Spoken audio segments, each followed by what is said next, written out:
Hello, Pony, and welcome back to the Pony Talk Podcast, our second season here on the channel, guys.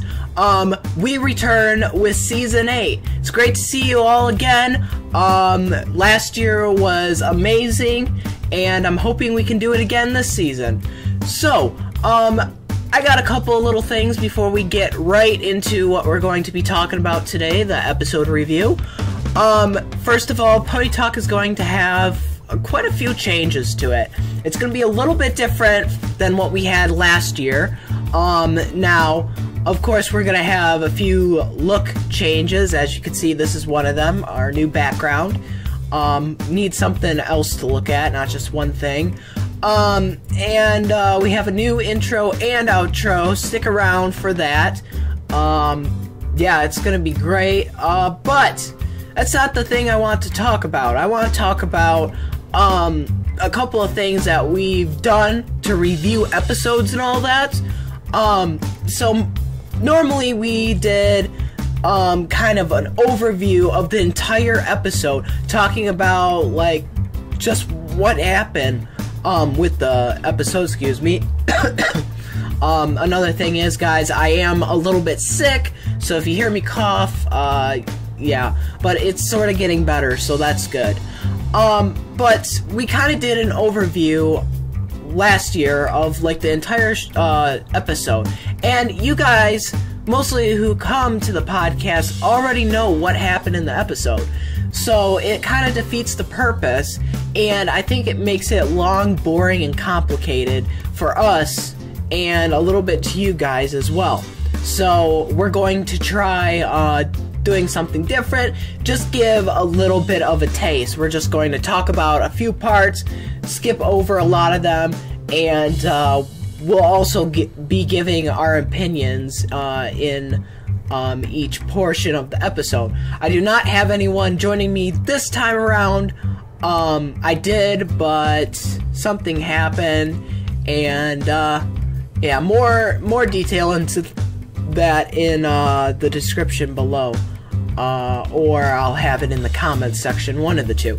Anyway, guys, let's get to what we are here to talk about, and that is episode 1 and 2 of Season 8, My Little Pony, Friendship is Magic. We have School Daze, is what it's called. So, let's begin. Well, I am going to start talking a little bit about the beginning portion. Now, for those of you who haven't seen the movie or just haven't had time to see the movie, unfortunately it's kind of mandatory now, because if you haven't seen the movie or anything like that, you will not get the beginning of the episode whatsoever, and you won't understand some of the new characters, because we have a lot of new characters, guys, that play a role in this season.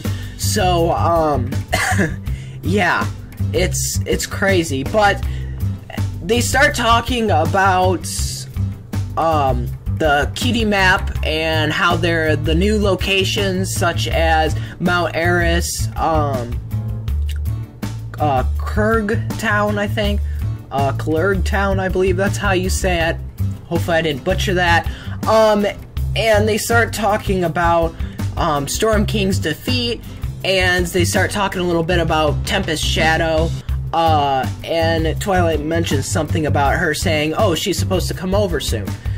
Or one of these days, I don't know when, but yeah, it was pretty cool. So, I don't know, guys, does this mean we're gonna get a sign of Tempest being in an episode? Now, I kind of talked about this in the movie podcast, if we were going to see these characters in the actual series. So, I'm assuming we might now, because now that they bring in all this stuff and they have all the towns on the Cutie Map now,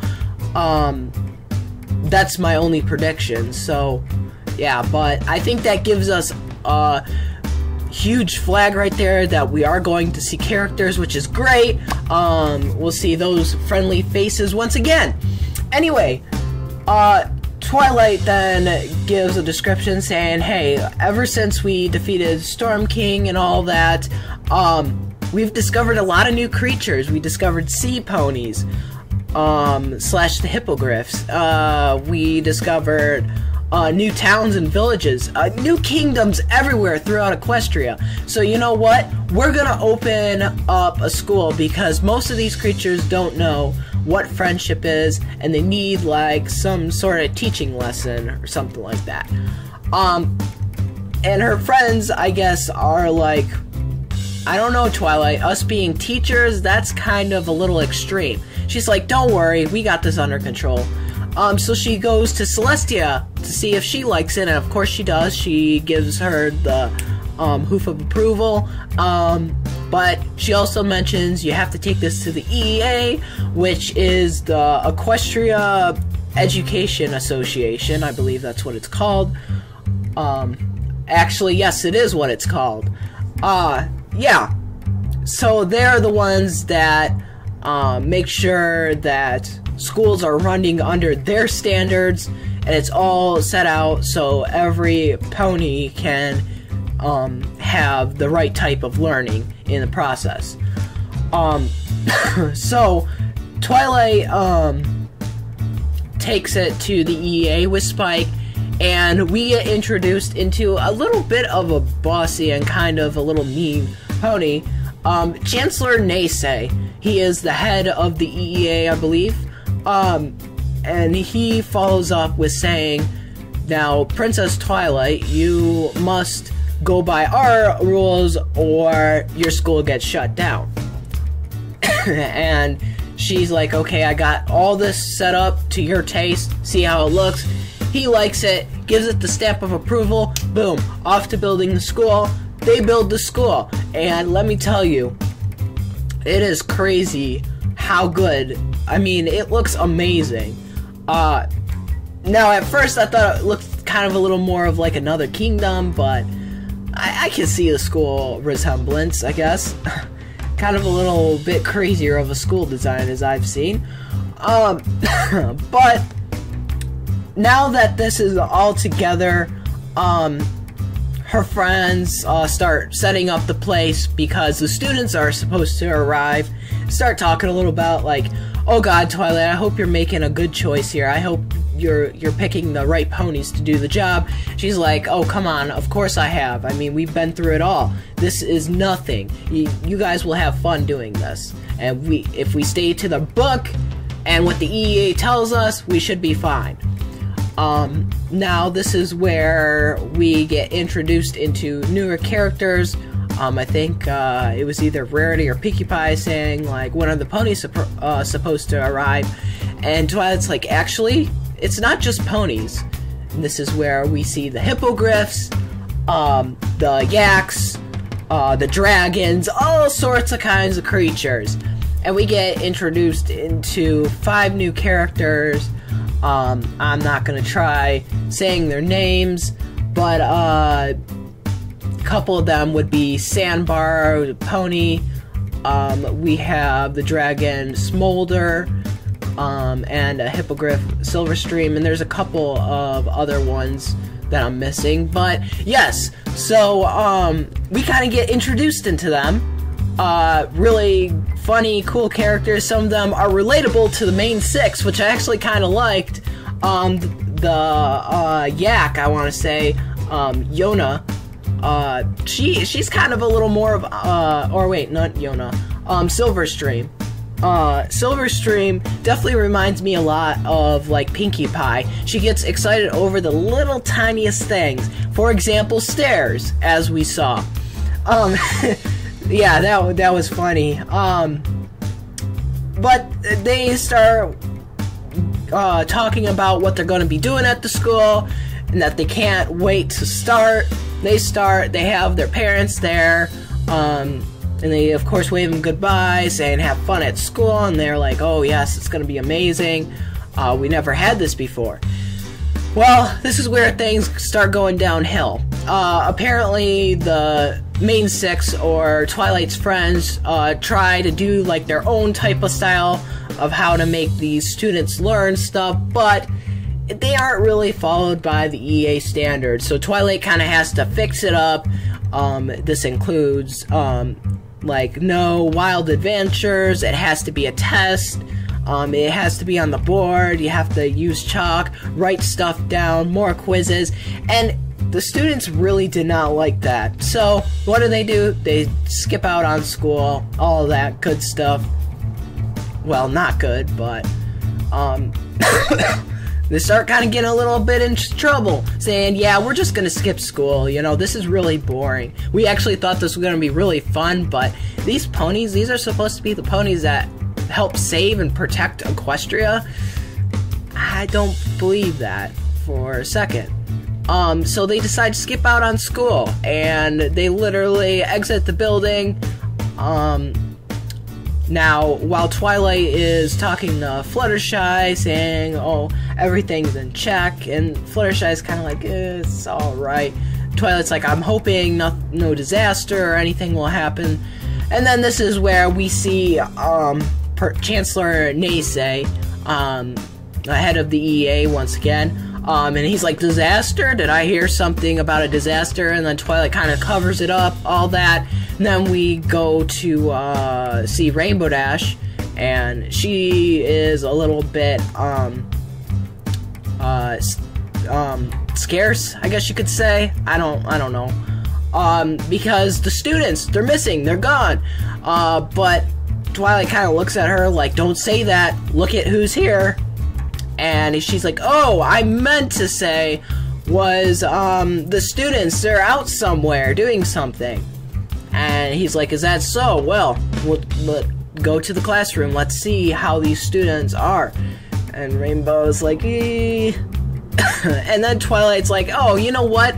We're supposed to have like a little party thing celebrating students and their accomplishments, so let's go outside. Well, outside we see the students messing around, and the changeling, because there are changelings too, but this one changeling, she's shy, a little bit of a shy character. She changes into this enormous, scary looking thing. I don't know what it is, but beats me. And Chancellor Daze sees this thing and says, oh my god, the school's under attack. And one of them accidentally knock over one of the towers of the school, ends up crashing the party and all that. And Chancellor Daze then goes off on Twilight saying, you haven't followed any of the rules, you got kids skipping class. I say that the school is permanently shut down. Cast a lock spell on the school, and that's the end of part 1 right there. Now part 2, guys.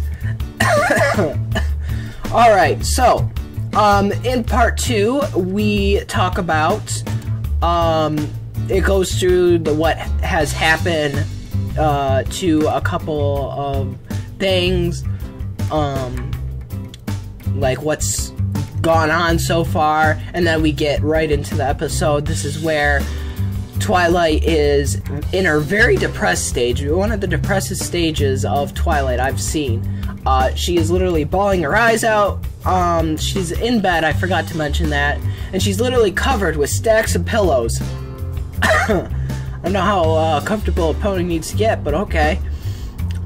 So she feels like a failure, and her friends kind of come in, try to cheer her up.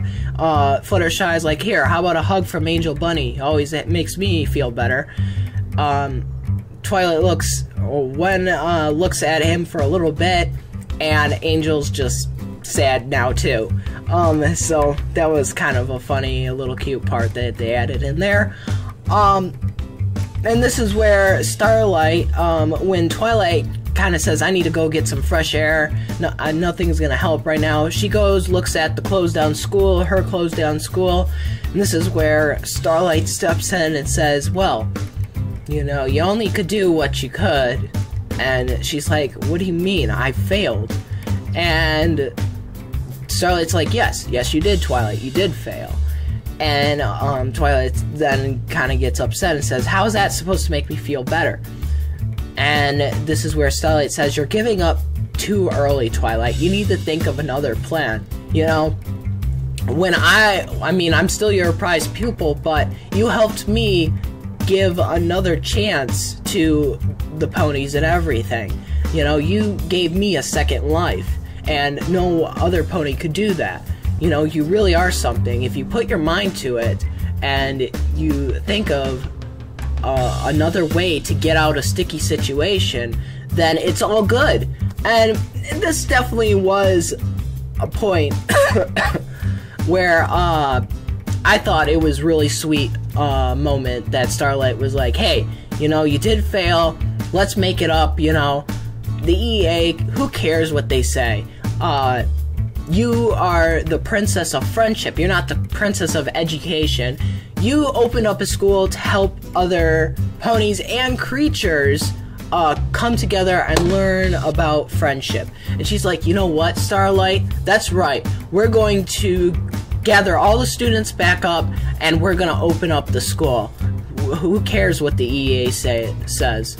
And so they meet at Sugar Cube Corner, and they have all the students saying, okay, we need to find this one, this one, this one, and this one. Well, while this is going on, we see one of the ponies comes in, Sandbar. That's what the pony's name is. And now he was a student at the school, and he's kind of looking really shady, like really scared, like, oh god, I hope they don't find out. Pinkie Pie says, hi, Sandbar, what do you need? And he's like, oh, I need cupcakes. She's like, what for? He's like, oh, I'm just very hungry. And obviously that's not the case. So while he walks out with all the cupcakes, dropping some behind him, the main six start to get really suspicious, saying, where is he going? Why did he need all those cupcakes? And then they start realizing he might know where the students are. Let's go after him. And so they follow him. And Sandbar goes to the castle of the two sisters, where all the other students are hiding out, and they're saying, oh, this place is way better than the school. Look, it has everything we need, places to sleep, it's all good. But when they start getting into a little bit trouble, they kind of start wandering around and find these really insane creatures. Mostly like these little porcupine creatures. So these are called a pudgewuggy, or a pugwuggy, yeah. Weird name, and I don't know. It's some looking porcupine mutated creature thing. I don't know. But one of them says, oh, I remember when Professor Fluttershy told us about these things. Let me see if I could try interact with it. Well, whatever that student said to it, it didn't take it too lightly. So what does it do? It starts to go in attack mode with a couple of other friends it has. And now they are in trouble, they do not know what to do, and it starts getting real bad until some pony comes in and saves the day. Who is that pony? It is the wonderful Rainbow Dash. Comes in, kind of like helps them. But not only Rainbow Dash, we have all of the main six there. We have Twilight, Starlight, Rarity. Rarity kind of beautifies them up and makes them look pretty and spotless and all that. And yeah, so they finally get rid of these creatures in a nice way. Sort of a nice way. Pinkie Pie kind of uses her party cannon and them off into the air. I'm surprised Fluttershy actually didn't say anything. But, yeah, so they start talking about why did you run away. I did actually forget one scene. Now the main six did, kind of go to their parents to see, like, where the students were, and they found out that they were gone. But, returning back with what I was saying, they are wondering why they ran away, and, then they say, hey, how about you come back to the school because we got a new idea. It's gonna be all great. We're going to do it our way, not what the EA says. So forget the books, forget everything. We're gonna do it our way because we are the masters on friendship. and they like the idea. So they return back to the school with everyone, and their parents follow up behind like, oh, you found my kid, thank you so much. And this is where Twilight starts to go talk to them, saying, hey, now that your students are back, can you please, can we allow them back into the school? And they kind of are a little iffy on it, but then eventually Twilight opens up the lock that was what Naysay put on it. Yeah. But when she does that, the lock opens up and out comes him saying, who dare takes off one of my locks? And Twilight's like, it is I, Mr. Naysay. We are not doing this anymore. We're gonna have our school back. And he's like, you did not follow any of my rules, therefore you cannot open up this school because it does not follow EA standards. And Twilight's like, you're right. You are right. It does not follow EA standards, but this is not an EA school. You see, this is a school that helps multiple creatures and ponies to learn about the magic of friendship. And you're over here telling us we can't do that, but you know what? This school's a lot different from all the others, but it still can be done. And he's like, well, wait until these creatures and all these other things make the end of Equestria. And then we'll see who's talking. And then he goes back into his lock portal-y thing. Opens up the doors, and the school is back open. Yay, everyone cheers. And that's an episode right there. 2 episodes, I should say. Yeah, guys. Really well. I really enjoyed it. There was a lot that happened, though, but I tried to summarize it up as much as I could. Lots of things were happening, but I was really, really happy that we got new characters, and they incorporated the movie characters, and they started off from the movie. After the movie, then they started off the series from what happened. But now you guys know that if some of you haven't watched the movie, you have to do that now, because it's not going to make any sense if you watch these episodes. You're not going to know what's happened and why these things are coming to be. But thank you all so much for watching this podcast. I really enjoyed it, and we have, in next episode, we have the Mod couple. So we have Mod Pie, I believe. I mean, it's in the title, so yay! I've also noticed a little bit of a trend. Most of these Mod episodes, they either start in the 3rd episode or the 4th episode. Last year, I remember we did Rock Solid Friendship, and that was actually the 1st episode of Pony Talk. So, yeah, that was pretty awesome. Yeah, but thank you all so much for watching. We will return in episode 3 on the Pony Talk podcast. So next week, guys, save the date. And, yeah, it'll be great. Thank you all so much once again. As always, I got a dash. Stay 20% cooler. And this is the Pony Talk podcast going out, guys. See you next episode. Bye, every pony.